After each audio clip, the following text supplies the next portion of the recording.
So apologies in advance for the glare and also the sound in the background. It's in a lot of my videos.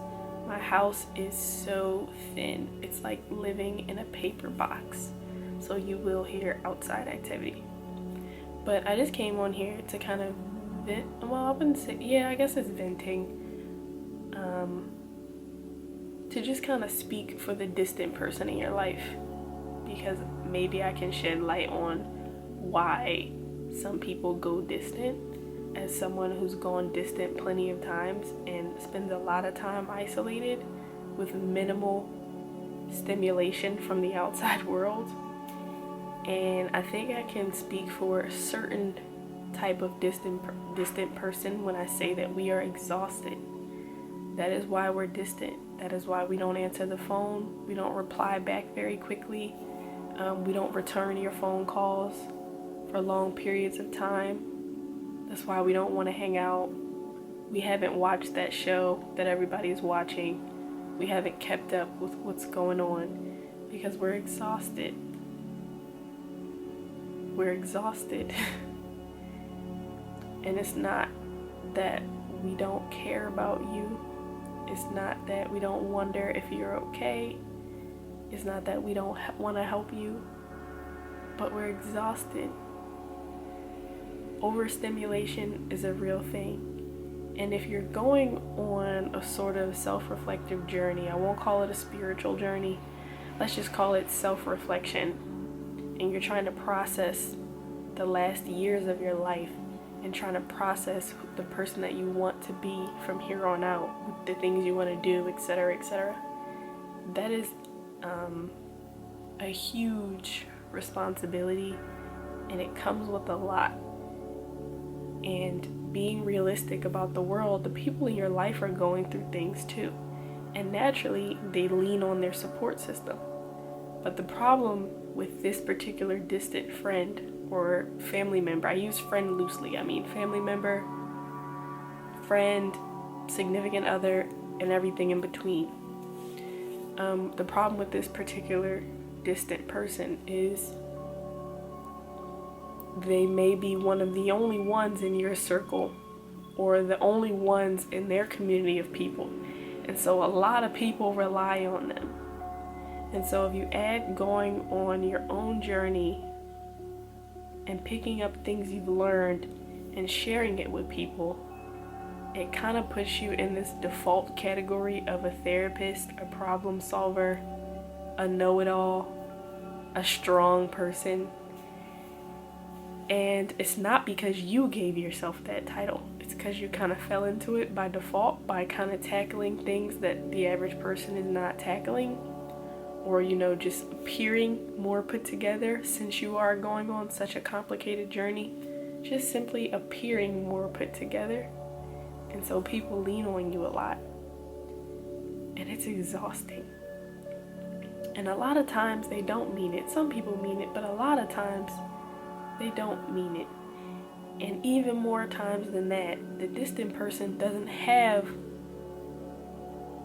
those people in their life that they can lean on, and so they isolate, they distance themselves, and it gets exhausting constantly being fed overwhelming information. Again, especially when you care, it is exhausting being fed overwhelming information. And we're in a time where people share so quickly overwhelming information.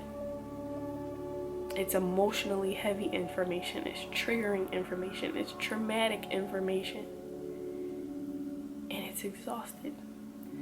So please be lenient on the distant people in your life, because I feel like for the majority of them, they don't mean any harm. But a lot of us are hanging on by a thread. And I don't mean that to sound concerned, because that can mean anything. Hanging on by a thread doesn't mean, unaliving yourself. It can mean a lot of different things. It can mean being close to disassociating, or being close to, mania, or, having an episode or whatever. It can mean a lot of different things. hanging on by a thread. But just continue to check on your distant friend, continue to reassure them that you're there, and try not to take it too personal when they do isolate.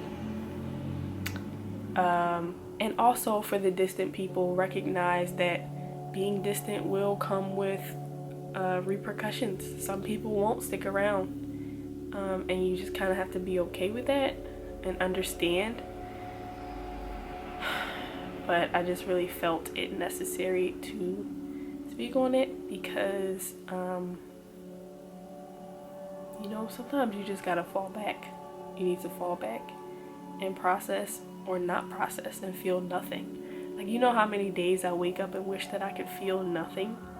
Not that that's truly what I desire, but because I'm so overwhelmed and so tired from feeling, sometimes I just tell myself, like, I wish I didn't feel. Like, I wish that I just could be like a lot of people that just have no concern and could care less.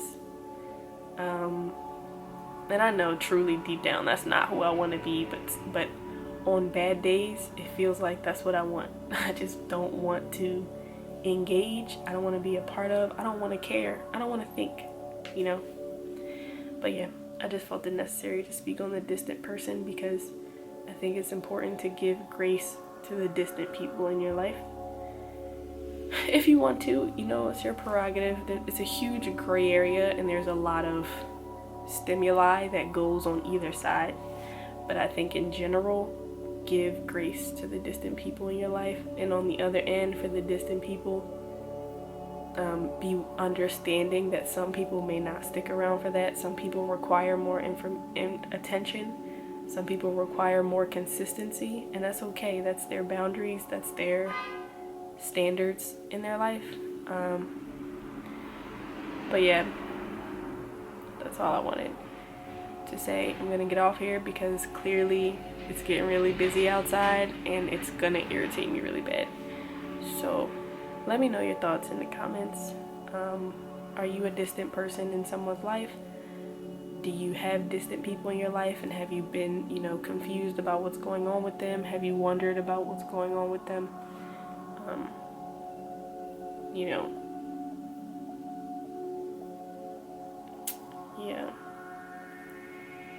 I'm gonna try to be productive today. I'm gonna try. But I hope y'all have a good day. And if not, I hope you're working on it. And I'll see y'all in another video.